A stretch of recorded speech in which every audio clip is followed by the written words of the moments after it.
All glory to Jesus. இப்போ பார்த்தீங்கன்னா நம்மக்கிட்ட வந்து கேட்பாங்க, நீங்கள் வந்து ஏன் ஜீசஸை வந்து வணங்குறீங்க? அவர் எங்கே கடவுள் தானே சொல்லியிருக்காரு, அவரே பிதாட்ட தானே போய் ப்ரேயர் பண்ணுறாரு, ஒரு மனுஷன் எப்படி ப்ரேயர் பண்ண முடியும்? அவர் மனுஷனாக வந்தார்னா ஏன் வந்து ப்ரேயர் பண்ண, கடவுள் தானே, அவர் ஏன் ப்ரேயர் பண்ணுறாரு அப்படிலாம் கேட்பாங்க. பிதாவை தானே வணங்குறாரு, நீங்கள் ஏன் ஜீசஸை வணங்குறீங்க அப்படிலாம் கேட்பாங்க.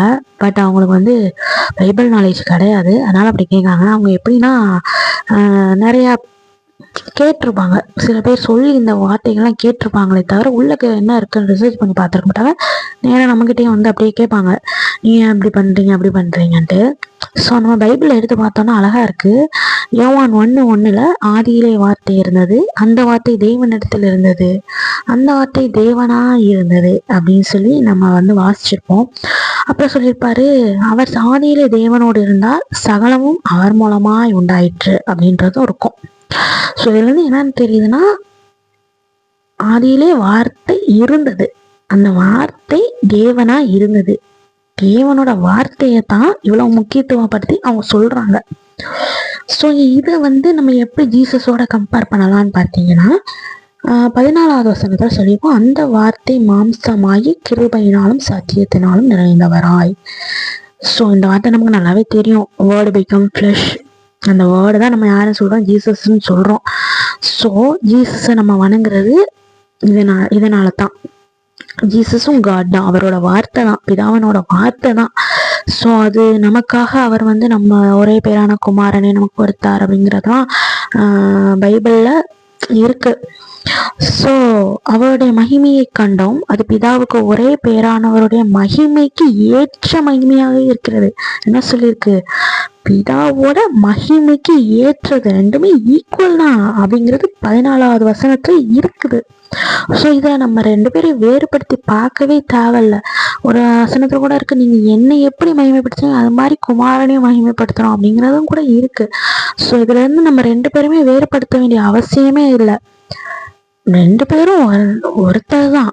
ஸோ அவரோட வார்த்தை தான், அது நமக்காக அவர் வந்து கொடுத்த நம்மளோட பாவங்களுக்காக. நீ எத்தனை நாள் தான் நீங்க வந்து நீங்க செஞ்ச பாவத்துக்காண்டி ஒரு ஆட்டை பலி கொடுத்துட்டு போயிருவீங்க? அந்த ஆடு என்ன பண்ணுச்சு, பாவம் பண்ணுச்சு, சும்மா அதோட ரத்தத்தை நீங்க கொடுத்துட்டு போயிட்டு இருக்கீங்க.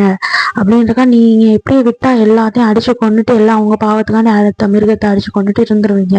அப்படின்றதுக்காண்டி தான் ஆண்டவர் என்ன பண்ணாருன்னா, பிதா என்ன பண்ணாருன்னா, என்னோட வார்த்தையே நான் வந்து வம்சமாக்கி உங்களுக்கு அனுப்புறேன், உங்களுடைய பாவங்களுக்காக ஒரு பாவம் அறியாத என்னோட குமாரனை நான் பலியா கொடுக்கேன்.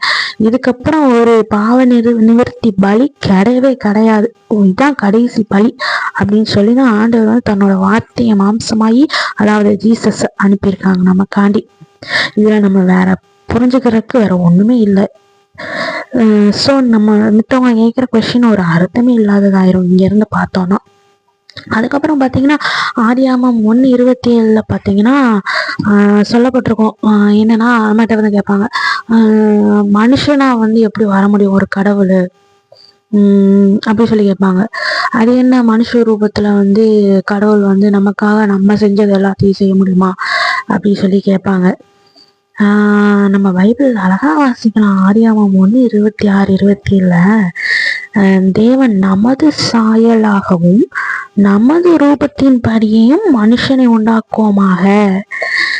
அப்புறம் 27 அடுத்து சொல்லியிருப்பாங்க, தேவன் தம்முடைய சாயலாகவே மனுஷனை சிருஷ்டித்தார். எவ்வளவு அழகான ஒரு வார்த்தை பாருங்க, தேவன் அவரோட சாயலாதான் மனுஷனையே சிருஷ்டித்திருக்காரு. கேட்பாங்க, பிதா குமாரன் பரிசுத்த ஆவின்னு சொல்றீங்களே எப்படி, அதெல்லாம் நம்ப முடியாது, நீங்க சும்மா பைபிளே பொய், பைபிளே மாற்றி எழுதிட்டாங்க, பைபிள் வந்து இது பண்ணிட்டாங்க, கருப்பு பண்ணிட்டாங்க, அது பண்ணிட்டாங்க இது பண்ணிட்டாங்க அப்படி இப்படிமா. நம்ம ஒவ்வொரு வார்த்தையும் வாசிக்கும் போது அவ்வளோ அருமையா இருக்கு பைபிள்ல. அந்த ஆதியாகமம் 1:26-27 பார்த்தீங்கன்னா தம்முடைய சாயலாகவே சிருஷ்டித்தார் அப்படின்னு இருக்கு. அப்ப பாத்தீங்கன்னா அவர் நம்மளையே அவரோட சாயலா சிருஷ்டிக்கும் போது அவர் ஏன் வந்து தன்னோட வார்த்தைய நம்மள மாதிரி, அதாவது அவரை மாதிரி அனுப்பக்கூடாது சொல்லுங்க? ஏன் அவரால் முடியாதது இருக்கா? இல்லையே. நம்மளையே அவரை மாதிரி படைச்சிருக்காரு. தமது சாயலாக தமது ரூபத்தின்படியேவும் நம்மள மனுஷனை படைத்தாராம். அப்படின்ட்டு இருக்கவங்க ஏன் வந்து சன் ஆஃப் காட் இருக்கக்கூடாது, அதாவது வேர்ட் பிகம் ஃப்ரெஷ்ஷா இருக்கக்கூடாது? இது ஒரு நாலேஜபிளான ஒரு கொஸ்டினா? இது வந்து யோசிக்கவே ஒரு இதா இருக்கு. பட் அவங்களாம் பைபிள் படிச்சிருக்க மாட்டாங்க, அதனால அதோட அந்த மகத்துவம் வந்து அவங்களுக்கு புரியல, அவ்வளவுதான்.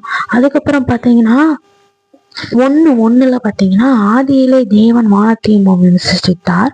பூமியானது ஒழுங்கின்மையும் வெறுமையுமா இருந்தது. ஆழத்தின் மேல் இருள் இருந்தது. தேவ ஆவியானவர் ஜலத்தின் மேல் அசைவாடினார். இப்ப நம்ம வந்து தேவனோடு ஆதியிலே வார்த்தை இருந்தது, அந்த வார்த்தை மாம்சமாய், அதெல்லாம் பார்த்துட்டோம்.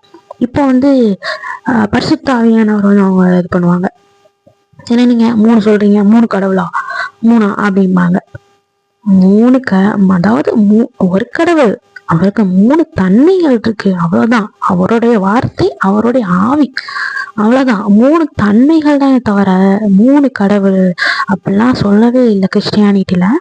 அப்புறம் இந்த ஹோலி ஸ்பிரிட்லாம் எங்க இருந்துச்சு பழைய ஏற்பாடுல? புதிய ஏற்பாடு நீங்களா ஒன்று எழுதி வச்சிருக்கீங்க, பழைய ஏற்பாடுல ஹோலி ஸ்பிரிட் கிடையாது, நீங்களா ஒன்று எழுதி வச்சிருக்கீங்க அப்படி சொல்றாங்க. ஆனா பழைய ஏற்பாடு தோராலே எடுத்தோம்னா நமக்கு அழகா இது வந்துடும். தேவ ஆவியானவர், ஆவினா எனக்கு ஸ்பிரிட் தான், அது ஹோலி ஸ்பிரிட்னு இங்க அழகா நமக்கு சொல்லப்பட்டிருக்கு. இங்கிலீஷா எடுத்து பார்த்தீங்கன்னா அழகா வந்துடும். அதுல ஜலத்தின் மேல் அசைவாடி கொண்டிருந்தார். அப்போ பழைய ஏற்பாட்டுல இருக்கு ஹோலி ஸ்பிரிட்லாம். இவங்க என்னமோ புதுசா வந்துட்டு புதிய ஏற்பாடை கருப்பு பண்ணிட்டீங்க, புதிய ஏற்பாடை மாற்றி எழுதிட்டீங்க, மனுஷங்க எழுதுனது அப்படி இப்படின்னு இப்ப வந்து கொண்டு வந்துட்டாங்க. நம்ம தான் பைபிளை படிச்சு தெளிவா இருக்கணும். அவங்க என்னன்னா சொல்லிட்டு போறாங்க. நம்ம ஒவ்வொரு நாள் வாசிக்கும் போது ஒவ்வொன்றும் புதுசா இருக்கும். சரி, இவங்க கருப்டடு அப்படி இப்படின்னு சொல்றாங்க. சரி, கருப்டடாவே இருக்கட்டும். புதிய ஏற்பாடுலதான் வந்து எல்லாம் வந்துச்சு அப்படி இப்படின்னு சொல்லிக்கிறாங்க, இருக்கட்டும். நம்ம சங்கீதம் எடுத்தோம்னா பாத்தீங்கன்னா, சங்கீதத்துல அழகா சொல்லியிருக்கோம்.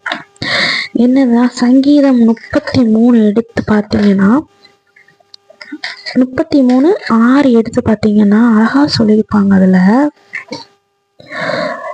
கர்த்தருடைய வார்த்தையினால் வானங்களும் அவருடைய வாயின் சுவாசத்தினால் அவைகளின் சர்வ சேனையும் உண்டாக்கப்பட்டது அப்படின்ட்டு இருக்கும். சோ இப்ப இதை யார் உண்டாக்குனா?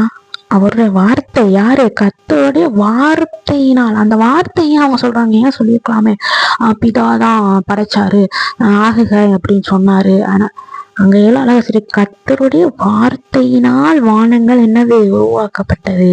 அவருடைய வார்த்தையினாலும் சுவாசத்தினாலும், அவருடைய வாயின் சுவாசத்தினால். மனுஷனை எதனால உருவாக்கினார்?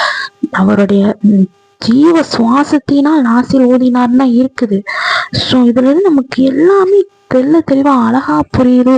ஜீசஸ் வந்து ஃபர்ஸ்ட் இருந்தே பழைய ஏற்பாட்டுலயும் இருந்திருக்காரு, புதிய ஏற்பாடுலயும் இருந்திருக்காரு. புதிய ஏற்பாட்டுல அவர் என்ன சொல்றாரு?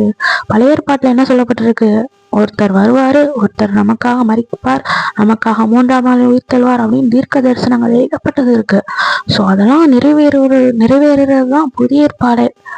ஸோ புதிய ஏற்பாடு வந்து கிடையாது, பைபிளை கருப்டாயிட்டு அப்படி இப்படின்னு எதுவும் சொல்றதுக்கு வாய்ப்பே இல்லை. எல்லாமே சொல்லப்பட்டிருக்கு. என்னன்னா அவருடைய வார்த்தை, சன் ஆஃப் காட், பிதா, ஹோலி ஸ்பிரிட், 3 எல்லாமே இருக்கு. 3 கடவுள் கிடையாது, ஒரே தன்மை தான். நம்ம தான் அதை வந்து என்ன பண்ணிட்டு இருக்கோம், அதோட மகத்துவம் புரியாம நம்ம வாட்டுக்கு எல்லாம் கருப்டாயிட்டு எல்லாம் இதாயிட்டு அதாயிட்டுன்னு. கிறிஸ்தவர்களாகிய நாம தான் ஜாக்கிரதையா இருக்கணும். இப்படி நிறைய பேர் வந்து சொல்லுவாங்க, எல்லாம் கருப்டாயிட்டு பைபிள் உண்மை கிடையாது, யார் எழுதுனாங்க, கடவுளை அவங்களுக்கு நேரடியா வந்து கொடுத்தாங்க பைபிளை, மனுஷங்க தானே எழுதுனாங்க அப்படிம்பாங்க. அதுல இருக்க ஒவ்வொரு வார்த்தையும் வாசிச்சு பார்த்தீங்கன்னா மனிதர்கள் எழுதுன மாதிரி இருக்காது. ஒரு பரிசுத்த ஆவியானவர் வந்து அவ்வளோ அழகா தெளிவா ஒவ்வொரு வார்த்தையும் நமக்கு கொடுக்கும் போது அப்படி கொடுத்துருக்காரு. அதை நம்ம உணர்ந்தோம்னா நம்ம கிறிஸ்தவர்கள் வந்து மாறவே மாட்டோம். நம்ம வந்து தேவனை வந்து மிகவும் ஒரு உறுதியாக பற்றி கொள்வோம் அந்த வார்த்தைகளை படிக்கும் போது. அதனால நீங்களும் கேள்வி கேட்குறவங்களும் கொஞ்சம் ரிசர்ச் பண்ணி பாருங்க, பைபிள்ல என்ன இருக்குன்னு பாருங்க. ஒரே பைபிளை தொட்டா வந்து எங்களுக்கு வந்து அது ஜீசஸை பத்தி கேட்டாலே எங்களுக்கு அருவருப்பா இருக்கு, வெறுப்பா இருக்கு. அதே நீங்க சொல்லிக்கிடுவீங்க, ஜீசஸ் நாங்க வந்து அப்படி நினைக்கிறோம், நாங்கள் உங்களை வந்து இப்படி வந்து மகிமைப்படுத்துகிறோம் அப்படின்லாம் சொல்லுவீங்க. ஆனால் ஒன்றும் கிடையாது. ஜீசஸ்ன்னு பேரை கேட்டாலும் நீங்கள் இரிட்டேட் ஆகுவீங்க, அவ்வளோதான். அதனால பைபிள் என்னது கொஞ்சம் பாருங்க, பார்த்தாதான் உங்களுக்கு அதனோட மகிமை தெரியும். சும்மா ஒரு ஒரு 10 வசனத்தை எடுத்து வச்சுக்கிட்டு என்ன நீங்க இப்படி இருக்கு இப்படி இருக்கு இப்படி இருக்கு, பைபிள் ஃபுல்லா படிச்சு பாருங்க. கண்டிப்பா பரிசுத்த ஆவியானவர் உங்களுக்கும் வெளிப்படுவார். உங்களுக்கும் அது வந்து ஒரு பயங்கரமான ஒரு எடுக்க எடுக்க புதையல் வரும் பாருங்க, அது மாதிரிதான் வரும் ஒவ்வொரு வசனமும். ஸோ நீங்களும் கொஞ்சம் படிச்சு பைபிளை பத்தி தெரிஞ்சுக்கோங்க. கிறிஸ்தவராகிய நாமளும் தேவனை பத்தி, தேவனுடைய மகத்துவத்தை பத்தி தெரிஞ்சுக்கணுவோம். வாசிக்க வாசிக்க உங்களுக்கு பரிசுத்த ஆவியானவர் உங்களோட இடைப்படுவார். நம்ம வந்து ஆண்டவருக்குள்ள இன்னும் அதிகமாய் வளருவோம். Thank you for listening. கர்த்தர் உங்களை ஆசீர்வதிப்பாராக. ஆமேன்.